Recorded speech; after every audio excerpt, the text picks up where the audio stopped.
You're watching the press preview, a first look then at what is on the front pages. In the next half an hour or so, we'll see what's making the headlines with Pippa Creer and Harry Cole, the political editors of the Daily Mirror and The Sun, and they'll be with us right through until midnight. So let's see then what's on the front of the newspapers. The Guardian reporting that the relaxation is going ahead, despite some of the government's scientific advisors warning the move could lead to a mini wave with as many as 200 deaths a day. Similar take from The Times, which reports that thousands of people could be admitted to hospital every day. The Daily Mail asks how long the lifting of all restrictions will last after the Prime Minister warned the rules could return. The Daily Express also focuses on Boris Johnson's plea for the public to go easy, despite the removal of the COVID laws, while the Daily Telegraph leads on the government urging venues to use vaccine passports for mass events. According to the Eye, 3.8 million clinically vulnerable people are being told they must avoid contact with individuals who haven't had both doses of the vaccine, advice which critics claim effectively keeps shielding in place. Focusing on the business angle, the FT reports the relaxation means it's now companies who will have to enforce any COVID measures rather than the government.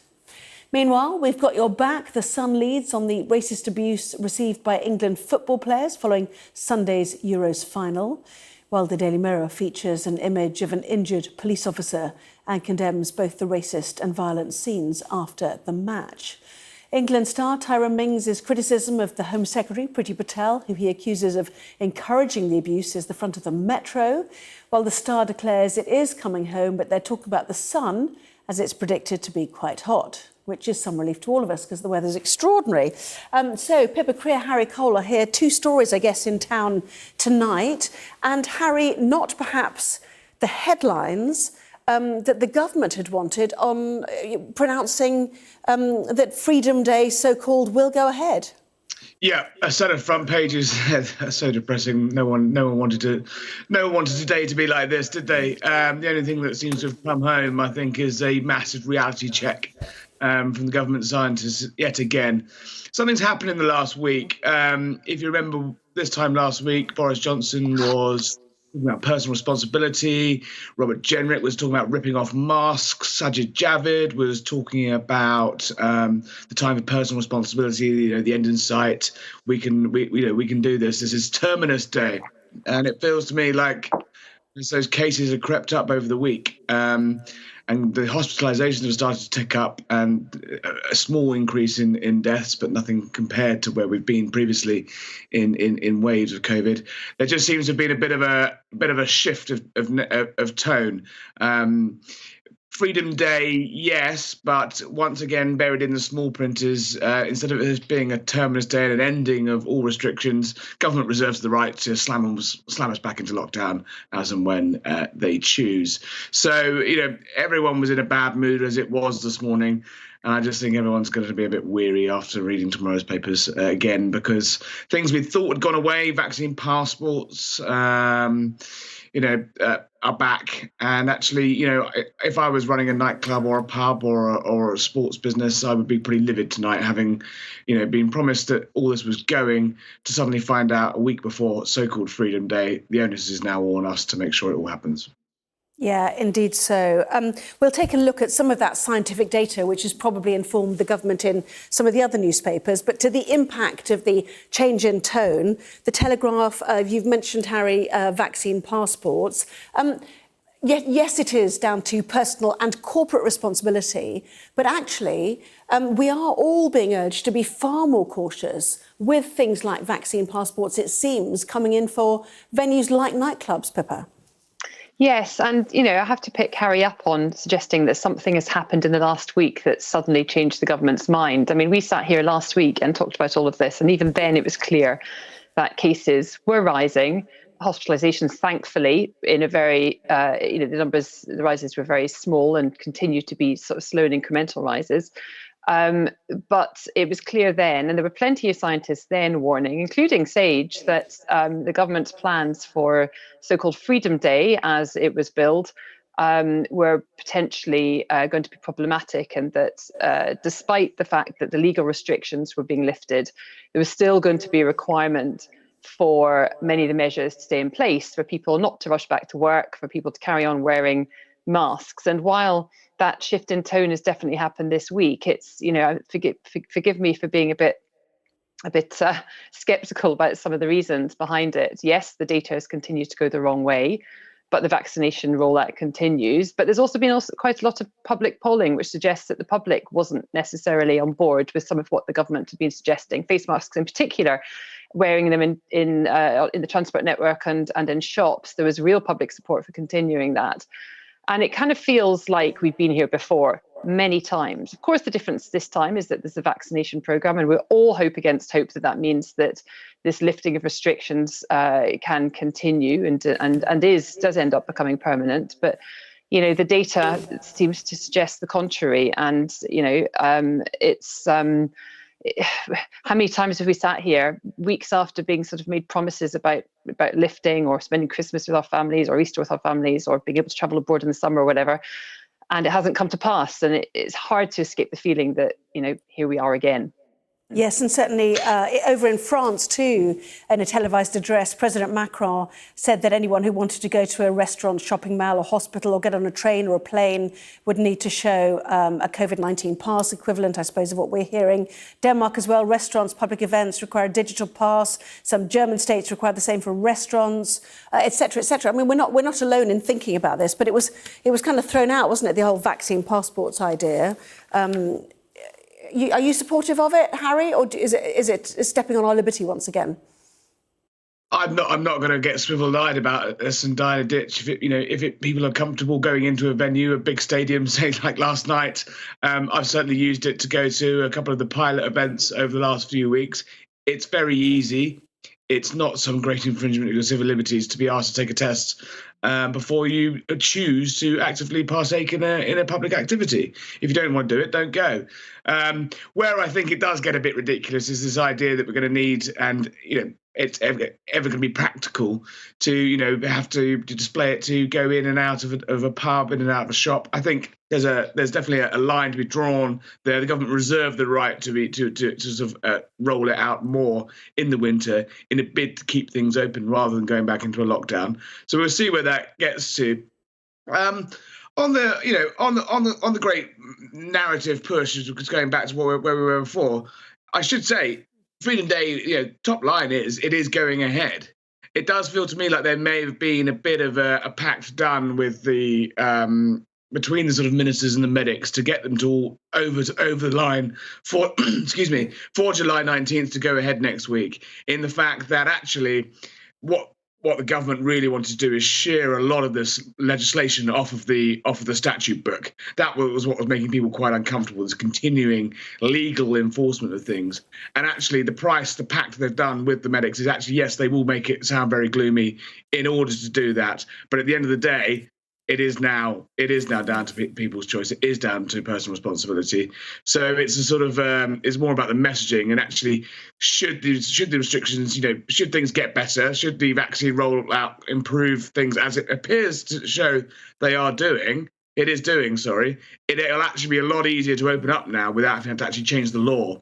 Rather than guidance is a lot easier to change than legislation. Yes, and certainly the Daily Express, one of those newspapers that picked up on that change in messaging, green light for freedom, but go easy. Boris Johnson, once again, quoting Jonathan Van Tam, don't tear the pants out of it. We all remember that moment. Daily Mail as well, freedom, but for how long? PM confirms unlocking on July the 19th, but warns curbs could be back. And this is certainly something that the minutes from Sage or the papers from Sage have revealed today too. Firms shouldn't order staff into work. And the Sage modelling suggesting we've got to go easy for the next 5 months, for a long time, not just the next few weeks, not just for the summer, that cases will be peaking way down the line, Pippa. Yeah, well, I don't know where this idea has come from that suddenly it's all going to be over. And I guess a lot of people kind of thought that because the government had promised them that we'd have this unlocking on July the 19th, that meant we'd won our battle against COVID. And of course, that's not the case in this country, and it's certainly not the case globally. And we still have large numbers of people. I mean, the vaccine rollout is absolutely amazing, but we still have large numbers of people that haven't had a second dose. There are concerns about uptake amongst the young, which is in part why they're talking about this vaccine passport idea, and even suggesting it might have to be mandatory later in the year if uptake is not as swift as they'd hoped. And of course, children haven't been. The decision hasn't been made by the JCVI of whether children are going to be vaccinated or not. In addition to that, there's many people, many millions of people that are, for whatever reason, clinically vulnerable, that either aren't able to have the vaccine or have had it, but the efficacy is much, much lower than it would be in a sort of otherwise healthy person. So, it kind of feels that while the government is making this decision for us to go ahead now, there are still lots of unknowns. And crucially, while up until this point, scientists have been able to model quite a lot around sort of hospital admissions and unfortunately deaths and case numbers, it's going to be harder going forward because it's very difficult to model human behavior. And we just don't know yet whether people will follow the guidance. As Harry rightly says, guidance is easier to implement for the government, but it's also easier to ignore for the public. So, I think we're going to the next few weeks are going to be incredibly telling. Yes, go on, Harry. Yeah, sorry. No, I was just going to say, some of the numbers, though, that have been floating around this afternoon, the Times, I think, pick up on this idea that 5,000 people a day are going to be hospitalised. Does seem to me at the little end of the wacky numbers scale.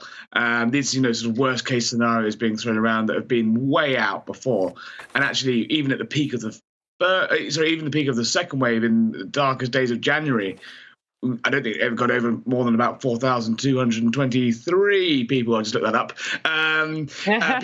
Very specific. On one day, and that was without a vaccine rollout. So I don't. The case numbers you'd have to get to with the broken or the nearly broken or the severely weakened, as they say, link between hospitalizations and cases that the vaccine has afforded us. You're getting into sort of hundreds and thousands of cases every day to get anywhere near that. So I do think that perhaps in this sort of battle that's gone on behind the scenes, some of the modelling has got slightly. Sort of OTT, and I do wonder what effect that is having on the mood. Yeah, there is the Times then, thousands in hospital each day. The figure was up to 4,800 people a day could be admitted to hospital with COVID if England rushes back to normality. And The Guardian as well, with another figure on the front. The Prime Minister lift restrictions, the paper says, despite fears of this exit wave that Chris Whitty talked about with 200 deaths a day. They talked about between 100 and 200 deaths a day. But it is the Delta variant we're talking about very quickly, Pippa. It does rise exponentially, as we know. But as you said, the uncertainty is because they don't know how we are going to behave. My question is, having said you can go for it, and we've seen that with the Euros in Scotland and in England, can the genie go back in the bottle? It's difficult, isn't it? Because obviously everyone is delighted to be able to sort of resume an element of normal life. And, I was at Wembley last night, and it was great to be part of that sort of big crowd event again. But then, rammed on the tube afterwards with a whole load of people that weren't wearing face masks. And, in some of the sort of the crowds outside Wembley, it was quite, it's hard not to feel rather anxious about it, frankly. I think it's going to be very difficult if you say to people, resume normal life again, and you're not going to face any sanctions if you don't. And we've all been waiting so long for this freedom to then suddenly turn around and say, hey guys, stop the party, rein it in. It's all been billed as Freedom Day. That was number 10 that decided to brief it as such. You can't now suddenly say, no, actually it's Caution Day. Yeah, absolutely. Sorry to butt in. We'll talk about the football after the break, if that's OK with you. But we're interesting to hear your thoughts on how the game unravelled. Coming up then, the Home Secretary accused of hypocrisy over her stance on racism in football. We'll discuss that next. Well, welcome back. You're watching the press preview. With me now, Pippa Creer and Harry Cole. Welcome back to both of you. Other big story in town, obviously, is the football and, of course, the repercussions of what we saw. The Metro, for example, England star slams Priti Patel, the Home Secretary, and The Sun as well. We're with you, boys. inside as well. Southgate attacks racists over unforgivable abuse. It's been quite a 24 hours, hasn't it, Harry? Yeah. This time last night, it was still alive, just about. Yeah, the sort of inevitable fallout of a nation sort of waking up in despair, and also waking up to the absolute sewer that has hit those three poor lads who stood up there, took their shot, and sadly missed, but didn't deserve the fallout from what is, a very shameful sort of repercussions with the online racism. Gareth Southgate attempted to say that some of this was, obviously from foreign internet users, and looked quite coordinated. But you can't escape the fact, and he said we cannot escape the fact that some of this was nominally England fans, but as many a player and a politician is queued up to say, you're not real fans if you're doing this. However, the political fallout isn't quite done there, because Tyrone Mings tonight has had quite a hefty swing at Priti Patel, who described taking the knee as gesture politics, and then has come out tonight to slam the internet firms and the racist fans for attacking the players. And Tyrone Mings said, actually, hold on, you don't get to do both of these things. So I think she's going to have quite an awkward few days, actually, as some of the comments made before before ball was even kicked in this tournament were made. And you remember the government slightly got themselves into a bit of a mess before this tournament, where Boris Johnson, to be fair, he never said go crack on, boo the fans. He said we should be cheering, not booing. Harry. A line he lifted from the Sun, but big row coming. I'll let people get a word in. Sorry to finish you there, Harry, Pippa. Thank you both. See you at 11.